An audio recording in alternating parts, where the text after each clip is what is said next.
and welcome back to Hazel's Violin School.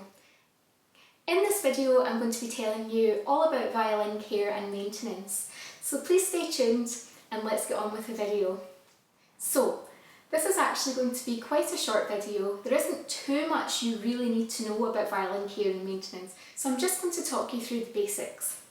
So the first thing is, when you're holding your violin, you want to really be careful, especially if you have children, to tell them not to really put too much pressure on the bridge.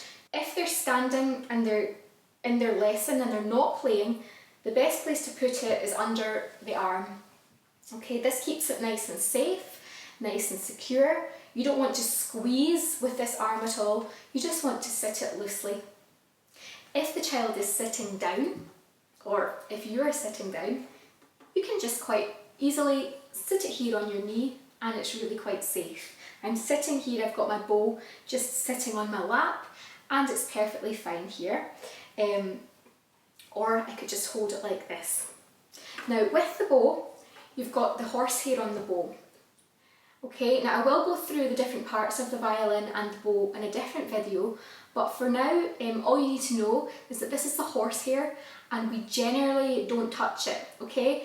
It's just like our hair, it can get greasy and dirty, and so, you know, if you're going to be touching it all the time, it just means it's going to get really yucky and slippery and it's not going to bring out the best sound on the string when it comes to playing. So as a rule of thumb, we try not to touch this area at all.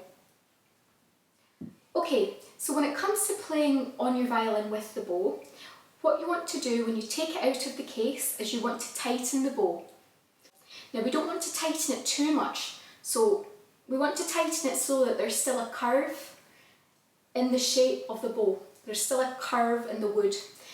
If the wood is straight, that means you've tightened it too much, okay? So you want there to be still a nice comfortable curve in the bow, but for there also to be enough tension on the hair of the bow so that you can still play on it. It will be really obvious if you're playing and it's too loose, because it will sound like this. There's a bit of a rattling sound. It's a bit scratchy. Very often, if you're playing with a bow that's too loose, you will actually hear the grinding on the wood of the bow. It's not a very nice sound, it might damage the bow, so just making sure that you've tightened it enough so that the wood isn't straight, but so that there's enough tension in the hair so that you can not make contact with the wood of the bow, okay? So it should sound more like this.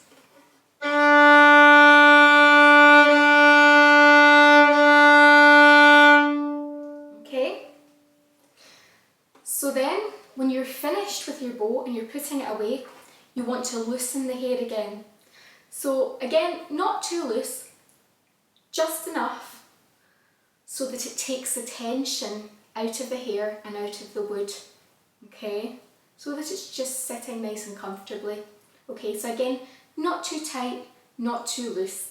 You can certainly experiment with this at home, it won't do it any harm unless you're obviously tightening it so much that it would snap, but that's quite unlikely. So just get a feel for what I mean. It can be quite difficult if you don't have a bow to experiment with, but certainly it's all about finding balance and kind of working out what works best for your own individual bow and instrument. So a little bit more of violin housekeeping and maintenance. You know, this is kind of more for children.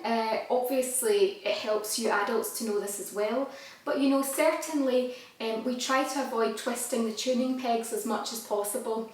Okay, now this is just for obvious reasons. If you twist it too much, the string could snap, you know, or it could unravel, you know, things like that. So we try not to use these too much. Now, when it comes to tuning, I am going to do a video on tuning, but my instrument doesn't have, very often you have little fine tuners down here on the tail. Very often professional instruments don't have those, they just have the tuning pegs. So if your violin is one like that, what you want to remember is if you are tuning with pegs, you need to be making sure that you're pushing in as you're turning, okay? And not just, they're not like guitar pegs where you can just keep twisting them. You've got to really do it very gently and be just very mindful of that, because it's really delicate. Certainly for children, they shouldn't be tuning their own violins initially, so please tell them not to twist these parts here because they are very delicate.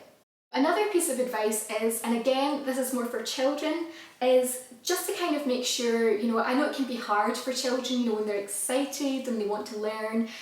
Obviously they don't always have the concept of something being delicate, but just try to encourage them to always be holding it, again as I said, under their arm or maybe on their lap, and not to be swinging it around. It seems really obvious, but it's still worth mentioning. This part here in particular is so delicate, the bridge is so delicate.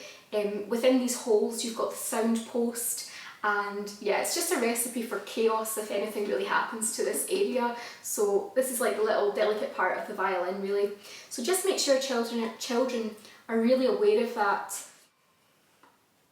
And finally, when you're putting it away, it's really good practice just to make sure you've got a cloth, just to wipe the violin down. Certainly if you've been using the bow, the rosin, obviously when you play on a rosined bow, it will bring off dust, and the dust often settles on the varnish of the violin, settles on the strings, and if you're not in the practice of cleaning that regularly, it can really stick to the varnish and damage it or corrode it. It can make your strings really sticky and not as resonant. So it's just really good practice to always make sure, just get in the practice of when you're finished, giving it a little wipe down kind of in the middle section here and on the strings. I hope you enjoyed this video, and I look forward to seeing you in the next.